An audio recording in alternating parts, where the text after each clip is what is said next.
We are in middle of the festival of Passover, of Pesach.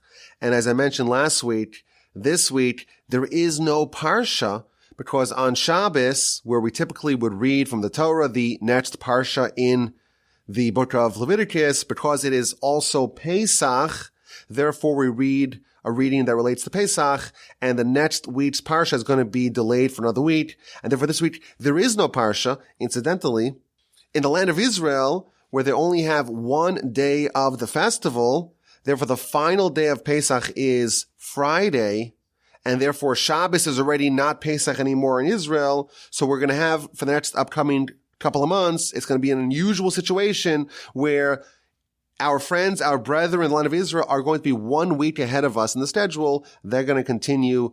This week is going to be Parshas Achrei Mos, and we're going to get Achrei Mos the following week, and we're going to be off for a week.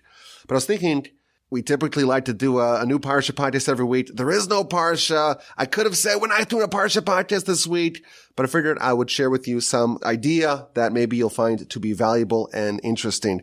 So on Pesach, there are the two bookends of the festival. You have the first 2 days of Pesach, which we have the two Starim, the Seder night, night number 1, number 2, and then you have the other bookend, the end cap of the festival that's going to begin this year on Thursday night. And in the middle, you have the Chol HaMoed, which is, it's like kind of a hybrid where we're allowed to do work, but it's still Passover. We still eat matzah, etc. And there is a tradition, there's a custom that we like to go, have a good time and celebrate. And we're supposed to drink wine and eat meat. And the kids like going on trips. They don't go to school. Yesterday, I took my oldest son, Akiva, for his first driving lesson. I took my car. I said, we're going to go find an empty parking lot, and you're going to learn how to drive. And he's like, great, I got this. I have a little scooter. No big deal. I could drive the car. And he did a pretty good job. He only hit one curb. I'm like, stop, you don't see the curb. And he's like, I tried to stop, but he hit the accelerator. I said, no big deal. Everyone has that experience. Every new driver has that experience. No big deal. I'm happy you had it. That was last night. He made all these right turns and left turns. Did a great job. Today we took him bowling and laser tag. They're having a fantastic time. But yesterday, which is the first day of Chol HaMoed, the 17th day of the month of Nisan, is my grandfather, blessed Mary, his Yahrzeit. My grandfather passed away 17 years ago yesterday on the 17th day of Nisan. And we're told, our sages tell us that on the day of someone's passing, it's an opportunity for them to upgrade. Meaning every year that they are departed from this world, they have the opportunity to be elevated one notch higher in heaven. And therefore there's a custom, a universal, ubiquitous custom, that the entire year after a person passes, their next of kin recite the Kaddish for them. But then every year on the Yahrzeit, on the anniversary of their parting, the children of the deceased, they say Kaddish as well. And there is also a custom to get together and have a celebration and talk about the departed and extol their virtues and their character and their deeds and try to take some lessons from their life and try to emulate, the great giants and the great antecedents of our past. So my parents are in town. They're in Houston for Pesach. So we had the whole family get together. We had some other people from the community join. And we had a little celebration, a Yahrzeit celebration in loving memory of my grandfather. And I want to share with you what I prepared for the assembled. When we talk about my grandfather, we're talking about a real giant. And you think about his life's accomplishments, the voluminous writings, just the immense skill and intellect, and a person who's always working on his character, refining, perfecting his character, but also being so prolific in his output, writing all kinds of books that are genre-defining books, but leaving more works in manuscript. He wrote around 20 books in his lifetime, but there are at least 20 more books to be published after his passing. He headed great yeshivos, accomplished tremendous things, and was so immensely talented, not just in matters of Torah, but even in general knowledge, My father was telling us yesterday, he was saying that he had textbooks of medicine and anatomy. And he says once he came home and his stomach was hurting. So his father pointed to his abdomen. Does it hurt here? Does it hurt here? Or does it hurt here? And he said, it hurts here. He says, it hurts here. You have to go to the hospital right now and give us a call. Give us a call before they operate on you. And it turns out he had appendicitis. And indeed, they caught it. But again, his father knew that. How did he know that? He wasn't classically trained in medicine, but he was a polymath. He was a voracious student of knowledge, and he wanted to study the Almighty's world and all the Almighty's wisdom and the Almighty's handiwork. So he was an expert in medicine. In addition, he was a real expert, a world-class expert in psychology and human nature, but also in psychiatry. In fact, we have a little, it's not little, it's a treatise, a magisterial treatise, where he titled it Psychiatry and Religion. And it's an immense work of tremendous scope and breadth and depth about Torah and Torah philosophy and how it relates to psychiatry. He was also a tremendous linguist. He was fluent in 9 languages. What are those languages? Of course, his native German. He, in fact, wrote a book in German at the age of 16.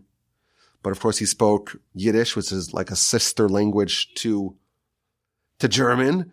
He had an incredible command. He was a masterclass in Hebrew. His works in Hebrew, even Israelis. He was, of course, German. He emigrated to Israel in 1946. But his Hebrew was on a level that many native Israelis couldn't understand. That's how polished and perfect it was. He had a friend who he only spoke to him in Danish. And then his French son-in-law, he only spoke to him in French. And during the war, 8 years in the war, he was in Sweden and he learned Swedish. And he, in fact, had such a command of that language that he was able to write a book in Swedish that we actually have. We have this book that he wrote in Swedish talking about the principles of Torah and Judaism and why it's important to maintain our fidelity to our religion in Swedish for the Jewish Swedes. But finally, this takes the cake for me. My father was telling us yesterday in high school in Germany, in Berlin, he learned the classics. So he was proficient in Greek and Latin. My father said a story that I never knew before. He said that there were 2 students in his yeshiva in Israel who grew up in non-observant Jewish homes. They grew up non-observant, but then they became more observant to the degree they even went to yeshiva, and they became very close to my grandfather. And their family, was less observant, but when their sister got engaged, my grandfather was participating in the engagement party. And she had studied Latin. She had studied Latin in university or in school. So my grandfather said, I'm going to give a speech in Latin. And he gave a speech that only the bride-to-be understood in Latin. So I'm looking back at my grandfather. I'm like, he's so much more accomplished in every area than me. And it's astonishing that he accomplished so much, even though he was very methodical. One of his hallmarks was doing everything very carefully and mindfully and slowly. You would ask him a question, he would never spit out an answer. He'd always think about it and ruminate upon it and he worked slowly, really. Yet he accomplished so much. So the thought that I had is, how did he accomplish so much?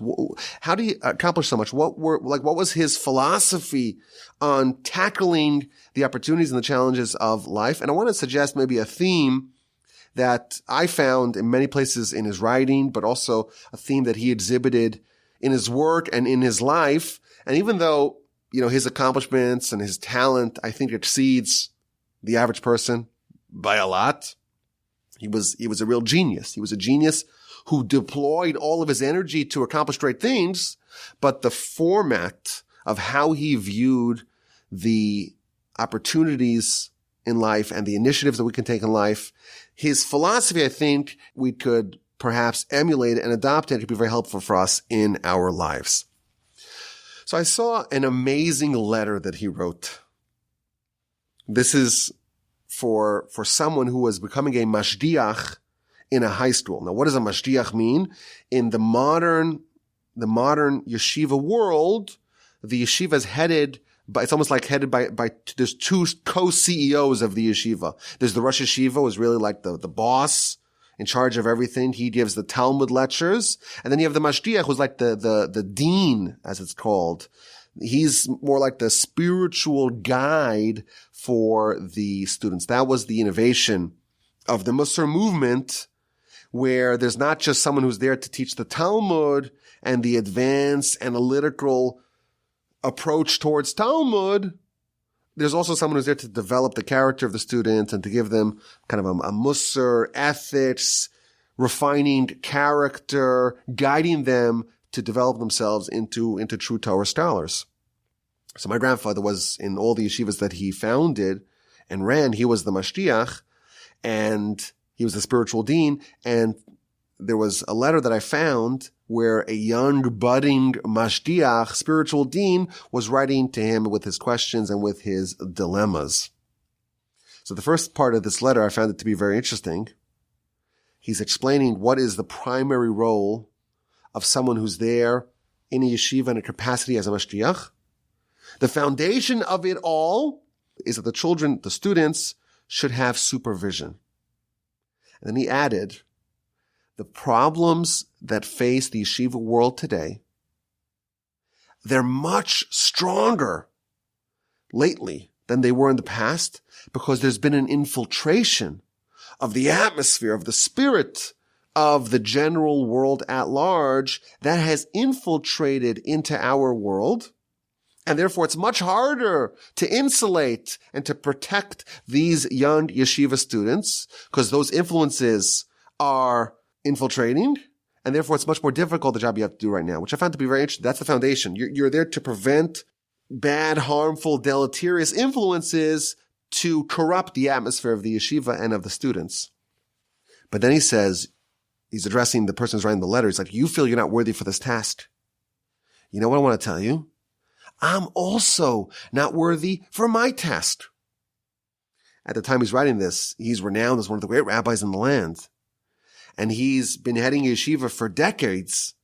And he has written already books that have been widely adopted as foundational works of their kind. But he writes, I'm not worthy for my test. But today, due to the really downtrodden state of the Jewish people, every one of us is in a situation where there's no men, and b'makom she'ein anashim, in this place where there's no men, there's no one to do the job, hishtadel lihios ish, you have to be that person.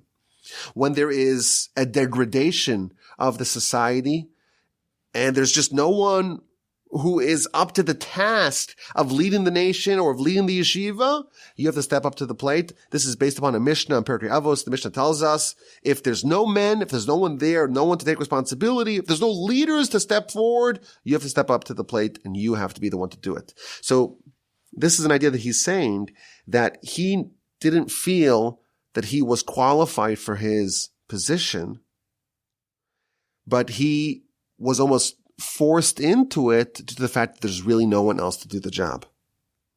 And I sometimes look around at our society and I'm thinking, how many yeshiva students, for example, did they have a leader or an influencer who said, I'm going to take you and I'm going to develop your potential and I'm going to make something out of you. I'll make you a Torah scholar. I'll help you refine your character. I'll really work on molding and crafting you into the best person you could become. I once asked some friends of mine in the yeshiva, I said to them, did you ever have someone like that? Did you have a Rebbe, a teacher, an influence who said, I'm going to make you my project and I'm going to really develop every part of who you are. I'm going to develop all your potential. And they all said no. They were kind of on their own. It's a scary thing. It's a scary thing that there has been a dearth, or a paucity at least, of people who are willing to take responsibility to say, I'm going to be a leader. I'm going to be in charge. Even though I'm not worthy, I'm going to be in charge. I'm going to try to help develop these young people, these young men, into what they can actually become. He claimed he was not worthy for it. He wasn't qualified, but there was just no one else to do the job, and therefore he did it. That's in a letter that he wrote to a young Mashgiach. Now, in the introduction to Alei Shur Volume 2, Alei Shur is considered to be his magnum opus. He wrote Volume 1 in 1966. In the introduction, he says he's been working on the book for 13 years. So he worked on it a long time. And then in 1986, incidentally, the year I was born, he wrote Volume 2. Now, Volume 1 and Volume 2 are very different books. Volume 1 is much more abstract. It's written much more succinctly. It's a very different style. He's expecting more of the reader to understand what he's saying, to put the pieces together, to know how to implement the ideas that he's conveying in the book. Volume 2 is the exact opposite. He actually develops the idea into the most practical component of implementation of his ideas. And therefore, they're very different styles, and people who are familiar with both books, you can tell a lot about a person by asking them which one of these books do they prefer. But in the introduction to Volume 2, he's trying to justify why he wrote such a book. Now, this is a very thick book, and it's enormous in its scope, and he himself defines it as a Shulchan Aruch, which is the name of the book of the Code of Jewish Law. But a Shulchan Aruch means a set table. Everything that you need to know about how to develop your character through the lens of Musar is found in Volume 2 of Alei Shur. And he says, he tries to justify why he wrote it. He says people who are old, the grizzled veterans, the people that had some experience in the rich yeshiva world that preceded World War II. They're going to get to this book, and they're going to open this book, and they're going to say, everything that you're writing over here is so basic and so obvious and so well known. Everyone knows this. There's no reason for you to write it. Moreover, they're going to have a second critique. They're going to say, you took such lofty ideas and you made them so simple and so basic. The people who have had the experience of the pre-war yeshiva world, they're going to have problems with this book. Please, writes the author, my grandfather, judge me favorably. The generation has degraded compared to the generation before the war, and people's capacities and strengths and abilities have been depleted. And therefore, we cannot demand of young students today what was demanded of them then. Moreover, you may think, well, the author himself did not spend so much time in the pre-war yeshiva world. And who knows if he didn't make many mistakes. Nevertheless, I'm going to tell you why I wrote this book. I am a layperson, writes my grandfather, and I'm jumping ahead of the line only because the people who are greater than me did not write this book. Our generation is like an orphan generation, and I am one of the few people that are preserving this method of pedagogy and development of students. And it seems to me that by writing this book, I'm fulfilling what the Mishnah tells us, B'makam she'ein bo anashim, a place where there's no people, hishtadel lios ish. Where there's no people, where there's no leaders, where no one's willing to step up, then it's your job. The Almighty has placed that upon your shoulder. And you know what? Concludes this paragraph. Im shagav ata, if you made a mistake, if the author made a mistake, v'hu rachum yechaper avon, God will forgive. Hopefully, please, God will forgive me. My grandfather never felt qualified. He himself was, he arrived in the Mir Yeshiva in 1934. He spent 4 years in the Great Mir Yeshiva before the war. And then he had to leave as a German national. He had to leave Poland, ended up, of course, in Sweden. But 4 years, that's not a comprehensive education. And then he writes this book that covers the entirety. He himself writes that. This is the entirety of the Torah Shebaal Peh, he calls it. There's the Torah Shebachsav, there's the written Torah of the Musar movement, and then there's the oral Torah of the Musar movement. This is the writing down of the Mishnah, the equivalent, so to speak. The writing down, the codification of the corpus of oral Torah of the Musar movement. And I wrote it because there was no one else to do it. And again, I don't feel qualified. I don't feel like I'm the right person to do it. Who knows how many mistakes I did, but no one else did it. So I had to do it. I think that this is an interesting approach for all of us who tend to feel, imposter syndrome. Who are we to do things? Someone has to nominate me. If you see a need, if you see a void, if you see something that's not been taken care of, that is a message from the Almighty. We believe that it's your job to do it, even if you perhaps feel unqualified. I found another letter. These are not well-known letters, where he writes that when his first daughter was born, my grandfather had 3 daughters and then 2 sons. My father's the oldest son. When his eldest daughter was born, she has actually since passed. He says, I was thinking, when a person becomes a father, he feels that the Almighty is giving him something to watch over, something to be a custodian over, something to shepherd, something to be responsible for, and you're responsible for this. This is your mission in life. You have to take care of this child. You have to bear the burden of this child in every situation. This is what the Almighty appointed you to do. When you have a child, that is a vote of confidence from God, where God is extending to you this mission. You're responsible for this child. You have to raise this child. Again, this is similar to the idea that I think it was one of the hallmarks of how he viewed his role in the world. When he was positioned to do a certain job, he, in fact, stood up to the task. So I think that's the first part of how he accomplished all the great things that he did.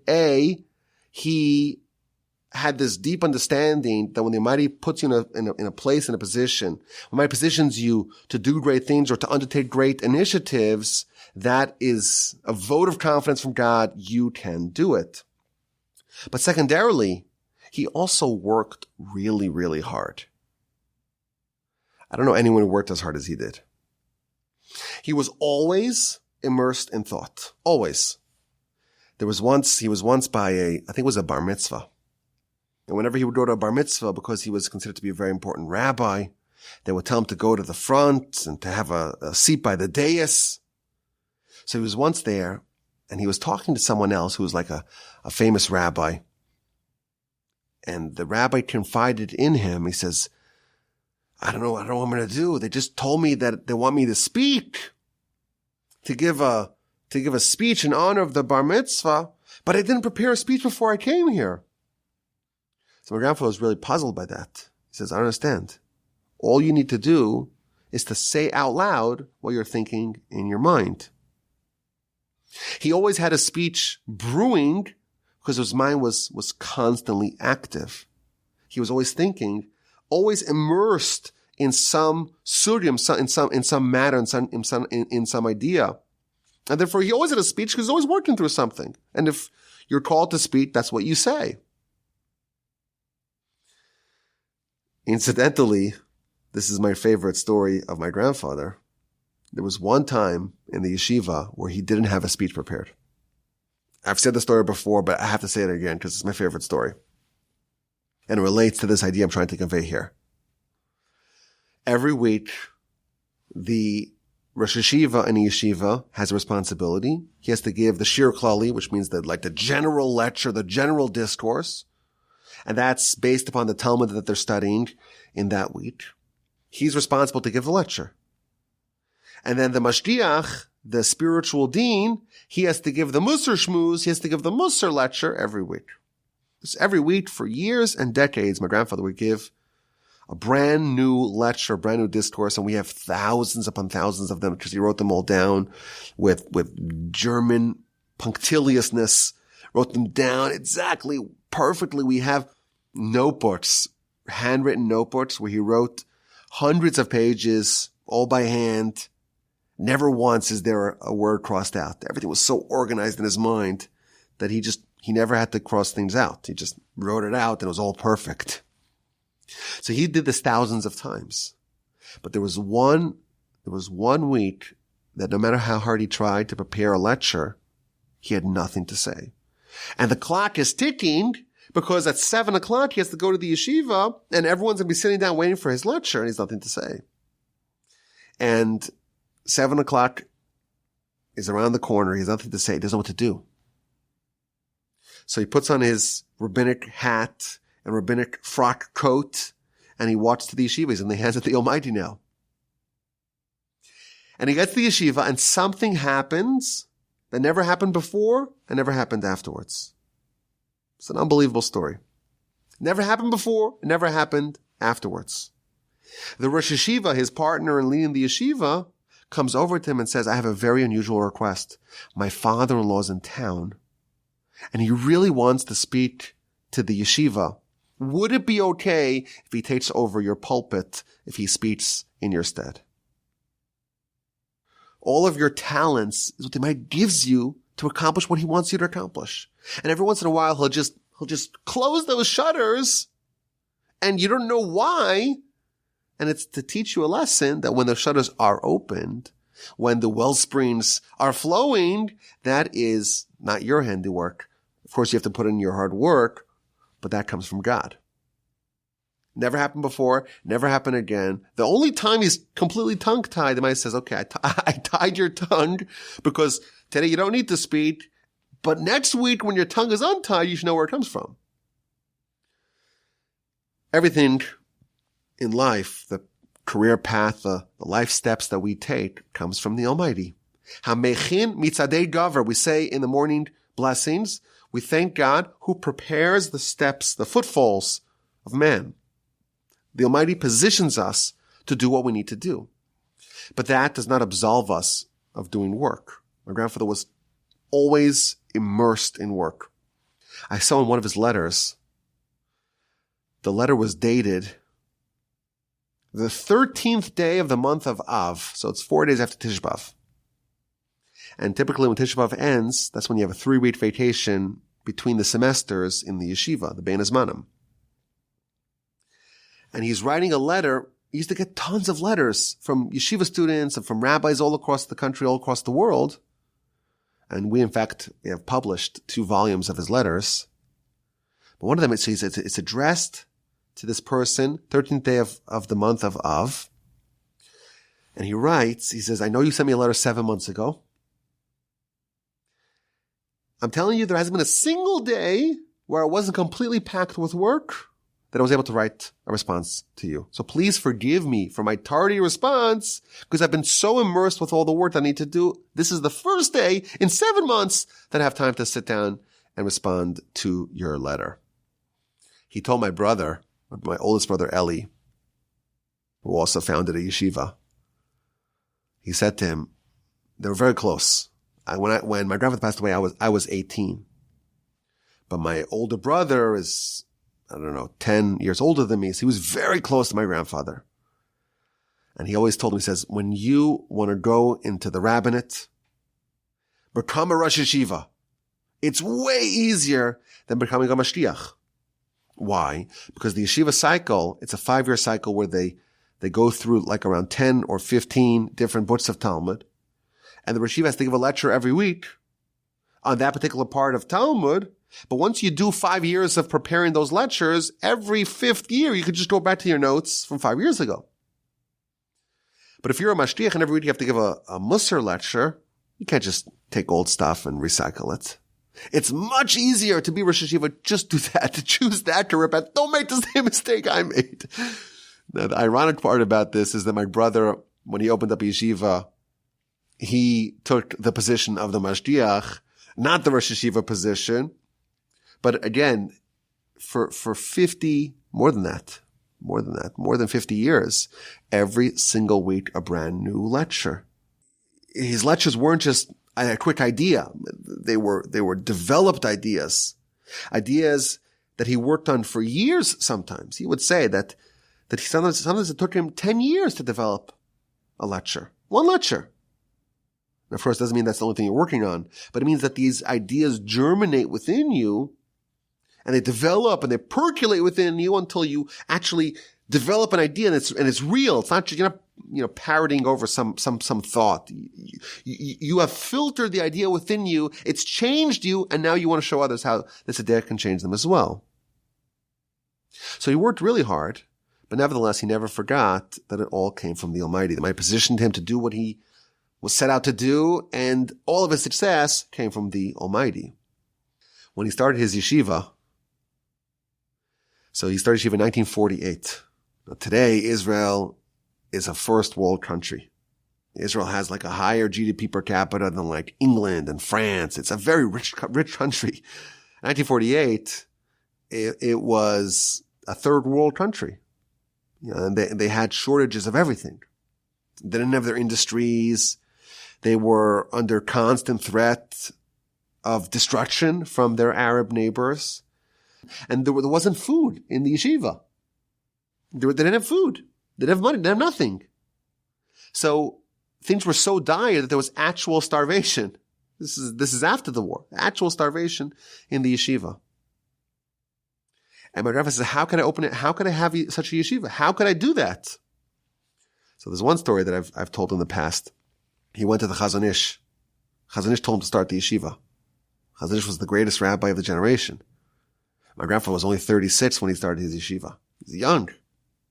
Actually, he was younger. He was 34. I guess I'm older than him now. That's scary. That is terrifying. So he was young, but the Chazon Ish, who was the greatest rabbi of the generation, says, you have to start this yeshiva. And then after a couple of months or a couple of years, he went to the Chazon Ish and says, I can't do it. I don't have any funds. I can't pay for bread for my students. How can I have a yeshiva? So the Chazon Ish says, come back to me next week. Next week he gave him an envelope. He says, I fundraised for you, which is just a shocking thing. In my Jewish history podcast where I spoke about the Chazon Ish, I told over this story, the greatest rabbi of the generation is fundraising for some young schnook, as they say, who opened the yeshiva. But I think sometime later he went to the Brisker Rav, Velvel Brisk. I think that's who it was with. It might have been with the Chazon Ish as well. I don't remember the details of the story. And he said to him, things have gotten so bad. So he told him, when the Jewish people, when they split the sea, we know that we're going to celebrate the end of Pesach. We celebrate the splitting of the sea. The seventh day of Pesach coincides when the Jewish people were cornered by Pharaoh, jumped into the water, and the water split. But the water didn't split instantly. Nachshon was the first one to jump in. The waters arrived up to his nostrils. And then when he couldn't walk any further without drowning, that's when they split. And in fact, our sages tell us that it didn't split completely. It split gradually. So you had to constantly jump into your nostrils and then it split a little more. But there's this principle, the Almighty does miracles for us. But only once we've gone to the absolute nth degree, once the water is by your nostrils, that's when it splits. Only after you've exhausted all of the possible efforts that you can do, only then does the Almighty intervene and say, let me make a miracle for you. We have to believe in ourselves, because if the Almighty puts us in a position to do something really important, we should not feel like we're not qualified. Who are we to do it? We're not qualified. We're accepting that we're not qualified. You're not qualified. I'm not qualified. None of us are qualified. Nevertheless, if there's no one else to do it, if there's something that needs to be done, if there's an important mission of the Jewish people that needs to be undertaken, and you find yourself situated that you potentially can do it, that means the Almighty wants you to take a swing at it. And the way you do that, number one, you got to work really, really, really hard. Even though the Almighty, of course, is the reason for all of our successes, is the reason for all of our triumphs, nevertheless, we have to work really hard. It's only once the water is by our nostrils, only then does the waters split. This is some of my thoughts to share from my grandfather's life on the 17th anniversary of his passing. I remember that day very, very vividly. I even wrote about it in the introduction of my new book, Upon a 10-Stringed Harp, about the experience that I had with him on that Seder night. It was just me and him in the hospital.